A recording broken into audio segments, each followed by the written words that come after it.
Hello friends, আজকে একটা নতুন রেসিপি নিয়ে চলে এসেছি লোটে মাছ। কে কে লোটে মাছ এইভাবে রান্না করো আমাকে জানাবে। এখানে লোটে মাছ আছে, পেঁয়াজ আছে, ধনেপাতা, টমেটো কুচি, আদা রসুন লঙ্কা, এই তিনটাকে বাটতে হবে, তারপর দেখাচ্ছি।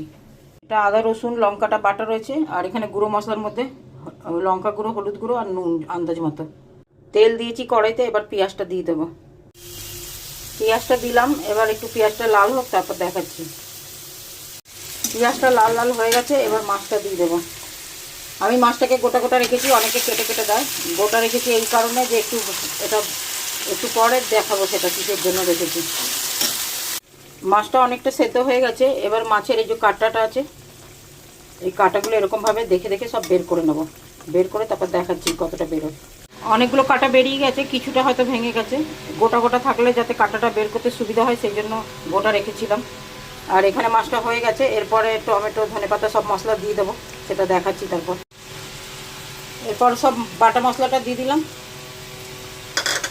আর গুঁড়ো মশলাটাও দিয়ে দিলাম। এবার ভালো করে এটাকে কষাতে হবে যাতে শুকিয়ে যাবে। আর টমেটো ধনেপাতা সব একসাথে দিয়ে দিলাম। এবার ভালো করে মিক্স করতে হবে, তারপর দেখাচ্ছি।